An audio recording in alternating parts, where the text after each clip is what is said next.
Hello YouTube fans, Transformerbrett here.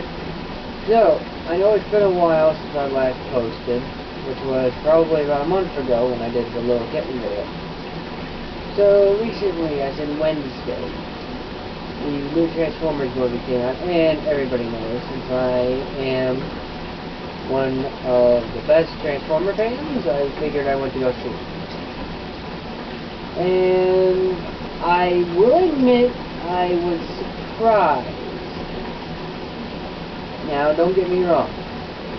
You're talking to the person who, whose first Transformer series was Energon. And everybody curses the day that Energon came out. I praise it. You wanna shoot negative messages at me? That's your opinion.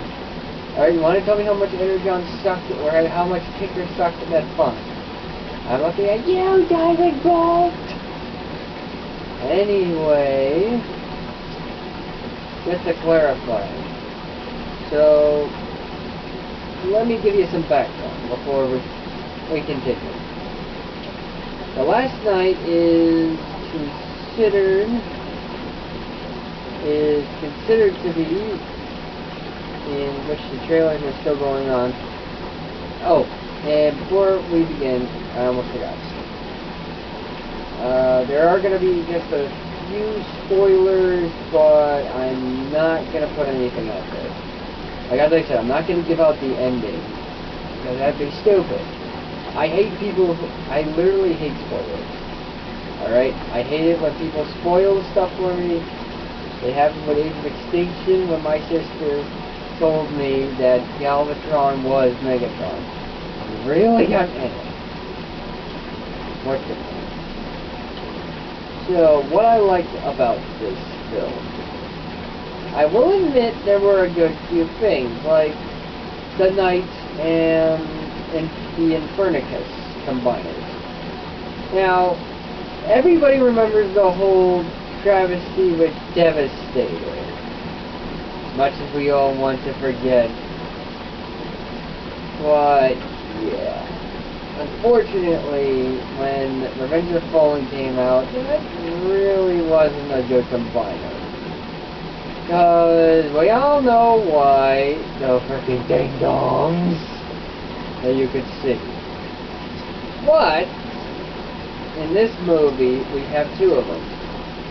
One involves the Knights, I believe, who all combine into the giant robotic three-headed dragon, which is pretty flipping cool because it brings the plot around to as I said, it's like how the Megatron in Prime and the Decepticons had Predaking. So it's like the Autobots have that now, which is pretty cool. I mean, Predaking in Prime, even though he was a single bot, in the original cartoon was a combiner. So this Dragon combiner is actually pretty cool. And then we have Infernicus, which is the very first combiner Bay has made in a movie that is not everybody's horrifying nightmare. I will admit the Infernicus guy is pretty cool. I mean, sorry. I mean, it is flipping cool. I mean, although I really wish that the toy really looked more like it does in the movie, and not that they remade it out of the Abominus from Prime. As I said, if Hasbro, alright, so let's talk about the plot of it. Alright. So we all know the ending to Age of Extinction. Prime goes off into space to find its creators. We all thought the creators would be the Quintessons. However, we were technically right. And I think that the villain, Quintessa, I can't remember who she's played by, but, is like a Quintesson, I believe. I know she looks more Cybertronic, but come on. She doesn't have an alt mode. She's freaking tinier than Prime. And she has that little red helmet thing, power thing she can do. Because we all saw she did the same thing to Megatron. But anyway, yeah. So, we have Quintessa, who I believe is Quintesson. I mean, it's in the name because she's named after the home planet. And the movie does take a turn for good references. I mean, we all saw, there's like references to the original movies, like where they're all meeting in the castle. Like, you can see, like, the Witwickies. I mean, you also see that, the Sam Witwicky. Although, thank Primus. And I learned from the Diamond Bolt review, just because it said he was dead. So I can't wait to see that in the DVD. Let's see. What else was a good reference? Let's see. We had Top Spin from Dark of the Moon. Which... And then leave me a comment down below if you also noticed this. Did anybody notice that Top Spin looked a lot more like Leadfoot than it did in the original cartoon? Movie.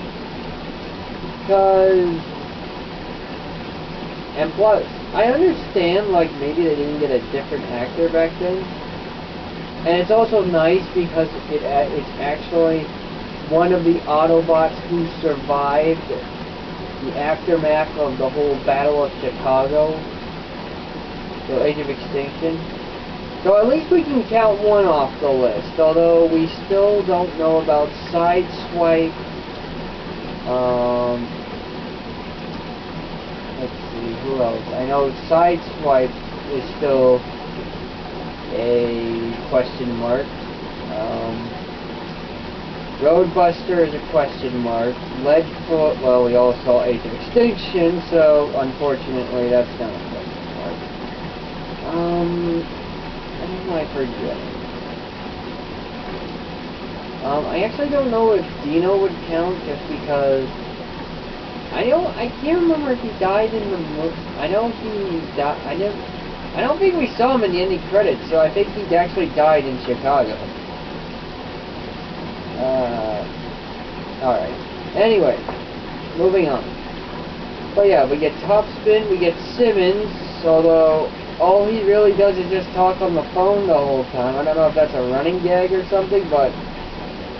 Really? Oh yeah, and the whole Cuba thing. So, I know on the news that last year Cuba finally opened its borders after so many years. So that's actually pretty cool that, you know, that Cuba was nice enough to give all the Autobots asylum. You know, so Cubans aren't really shooting the Autobots because, I don't know, I guess Cuba likes Transformers more than the United States now. Anyway. Oh, and then the whole plot with the Hornet. Okay, so if anybody never saw the trailer, if anybody remembers the trailers from a few weeks ago, you all saw horns coming out of the planet. Well, this is going to be a spoiler, but it's going to be a spoiler everybody knows, because if you haven't seen Prime, and I know every single person has, because who hasn't seen Prime, Michael Bay decided to take the whole Unicron is Earth thing and put that in the movie. Now, I know what you're thinking.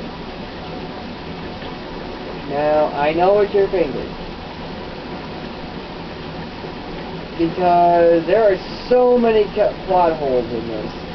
That's not even funny. I mean, Age of Extinction had some good plot holes, but you didn't really notice it that much. Alright. What else? Okay, so let's talk about the Decepticons. So, the Decepticons. We have Megatron, who first of all, I like his Generation 1 cult back a bit. You know, fusion cannon on the arm. I mean, the fusion cannon, I don't know if it's a fusion cannon, but the cannon on the arm, bringing that back from the Generation 1 era, I will admit that is a good prop. But the last time we saw this supposed Megatron, he was Galvatron. So, technically, there's one plot hole. I mean, it would make sense if, like, you know, Galvatron maybe stumbled upon Barricade helped him become Megatron again for some reason, I don't know. Let's see. Oh yeah, and the whole Cybertron thing. Okay, so I kinda had this I sort of figured this off the bat. Okay, first off, I thought the planet was Unicron, but then I started to realize it looks a little bit like Cybertron because of the Toys R Us release of Cybertron Primacy. So when I saw that it was Cybertron, there's another plot hole, because the last time I saw Cybertron, it was being ripped apart in a black hole. Although, that would make sense. Anyway. So the Decepticons entirely. So yeah, we have Megatron, we have Barricade again. I will admit, Barricade was a bit hyped up a bit, especially since the last time I know I saw Barricade, he got killed in the Battle of Chicago. Actually, I thought it did say in that Cards and Age of Extinction that he died in Chicago. Which is weird, but again. And then we got, like, these other cons. Mohawk, Nitro Zeus, which, I will admit, Nitro Zeus isn't a bad name. It's not a bad name. I mean, I think it's like I think it's like, you know, because Nitro Zeus transforms into a jet and he flies, so, you know, Nitro is fast and Zeus could mean sky or sky god. Probably. As I said, I'm just guessing this. Don't quote me on it, I'm just guessing it. Anyway. Who else? I know we saw Berserker. That's actually the first time we actually seen a toy before in the movie, which isn't bad. I mean, knock on wood. But yeah, Berserker. Okay, so the con plot entirely, you know, when Megatron says, I want my crew. Now first of all, why would you have all these Decepticons locked up in cells? Wasn't it in Age of Extinction, most of the Decepticons were hunted down and made into those robot things? You know, melted down and made into those drones, which explains why the Autobots went into hiding, because then humans started hunting down both Autobots and Decepticons. So, when you tell me that you have all these other Decepticons that you had locked up, the whole time, it's a maximum security cell. And wait a minute, they're all locked up in a cell, and they're Decepticons. I'm like thinking, okay, wait a minute.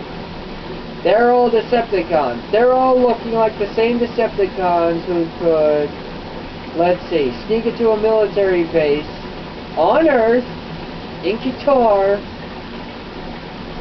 full of soldiers, and kill every single one of them except a small handful. Or lead an entire attack on Chicago itself, block off the whole city for God knows how long, and yet they're locked up in these cells by humans, and they can't break themselves out.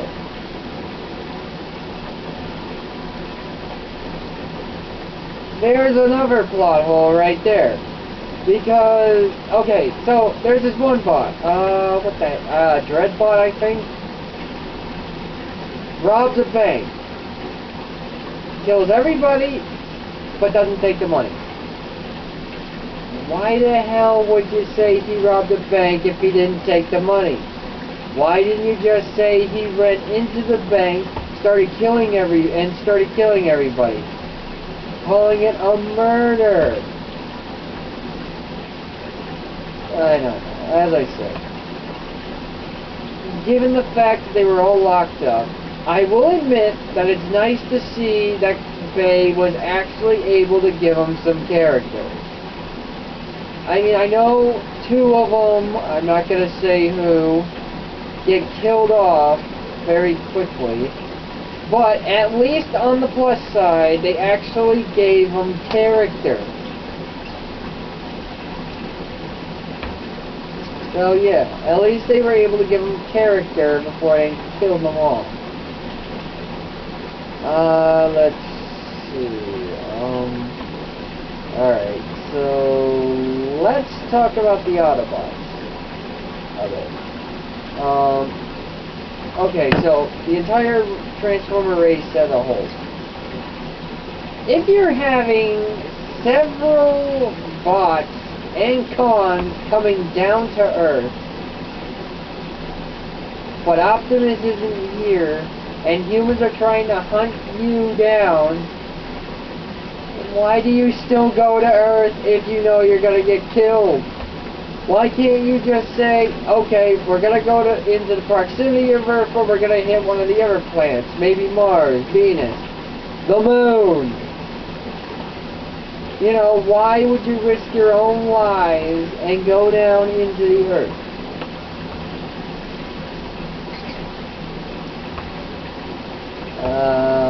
Well,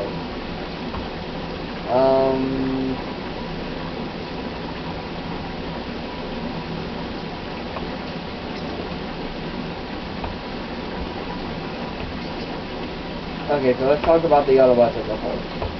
Okay, so first off, I do like how they redid Drift into the Mercedes. Just cause, you know, although I wish they gave it like Fly, you know. Like maybe he got damaged beyond repair. Maybe, you know, Galvatron remembered him because he had the thoughts of Megatron in that battle, and he was critically injured. So he scanned the Mercedes. Alright, let's see. Hound's back, which is great. I love Hound. Although, he doesn't really do much, but, you know, it's Hound. As I said, I really love Hound. You know. Let's see. Crosshairs is back, which is good. At least Faye is not killing them off like he did. And then we have Bumblebee, who, for the longest time, I kept getting mad at. Alright, so everybody knows Bee from the end of the first movie, when he could flipping talk again. And then the second movie, you heard him talk, but it was very so often. And you had to have something. Third movie, they throw the talking thing out the window. Fourth movie, same thing. Which sucked, but as I said, I still love the part where it's like Bee versus Stinger in like that little room. That was the best part for me. I just love that. Especially when it's like, boss comes in, what did you touch? I told you, old boy, they touched it. My office. Oh, yeah. What else? Oh, yeah, so the Bee thing. I'm not going to put plot in that. If you already saw the movie, you know what happens, so you know what I mean when I'm Alright, let's talk about Prime himself. Now, I can understand because Prime went to Cybertron. Prime went to hunt down his creator. Although, you would think that after Prime, and Cybertron's getting closer and closer to the planet, and they're all looking for the talisman, that, oh, I don't know, send Prime down to help the Decepticons. Or send Prime down, but no. Like, here's an idea. Have Prime, have Nemesis Prime, okay, first of all. Prime being used as Nemesis Prime worked when when Transformers Interstellar did it. It worked because it had some kind of source of darkness.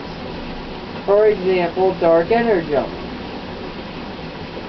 Now, even though that was fan-based, it still worked because you had something. Prime had something negative inside him that he couldn't control.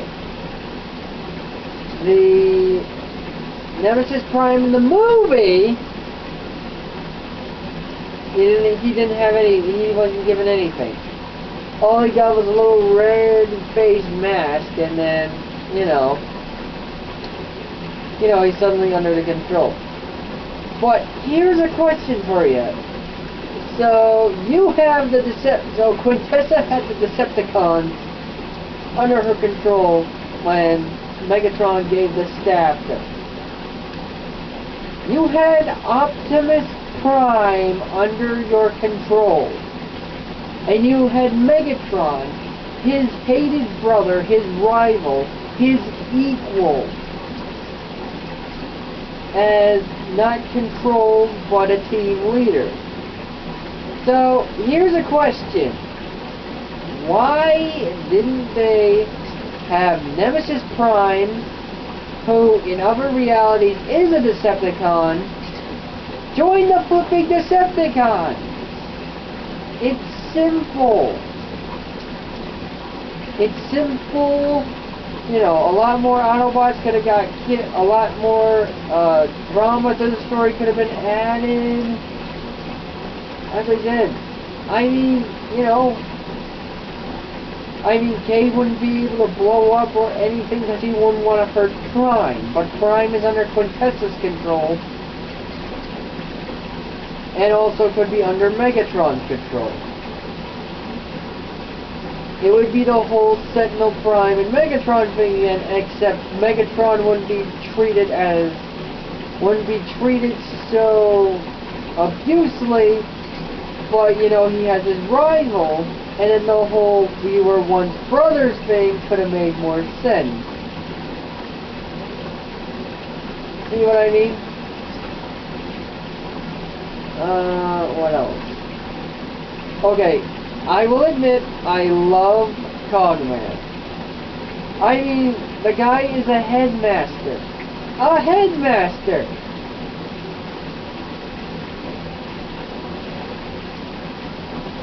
Which is pretty hilarious. His angry fits he has is freaking hilarious. Especially when he attacks Mark Wahlberg. That was hysterical. What else? Alright. So, the whole story in particular, where it's like interacting with the Knights at King Arthur's table and the whole Merlin staff thing. I will admit it's not a bad plot, except when after you see Hot Rod for the first time, you are just sitting in one room for God knows how long, and all you do is just talk about the flipping talisman.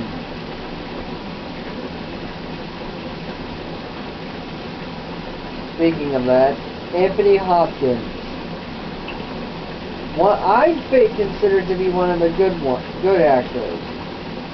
Although I really hate what happens to him. I'm not gonna say what happened, but Yeah, I'm not gonna say. I already said too much. Alright, the Dinobots. Alright. So let's talk about the Dinobots now. Alright, so the Dinobots were in there, including the mini Dinobots. But the mini Dinobots were more treated as like puppies and kittens. You know, they were never seen in a fight and stuff like that. The Dinobots, I think I only saw Slag and Grimlock, which is nice that Cade finally recognized them by the name. I know in the movie that...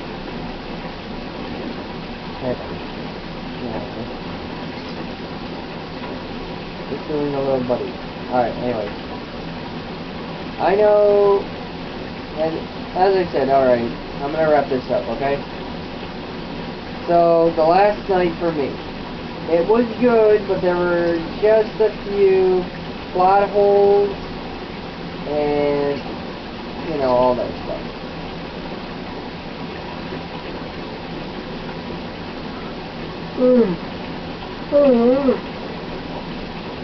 Anyway, as you can see, it's getting a bit late here in Salem, Connecticut. So, I'm gonna hit the bed. I will get this uploaded tomorrow, if I can, before I go into work. So anyway, final thoughts. The movie was good. Wasn't as good as its successors. Maybe a bit better. Maybe they used a bit of tweaking. Maybe do the whole Optimus and Megatron on the same side, trying to take out Earth and rebuild Cybertron. That could have worked. Anyway, so I hope you liked the video. Be sure to comment, like, and subscribe for more videos like this. And always remember, there's more to reality than meets the eye. Peace out, everybody. I will see you in the next video.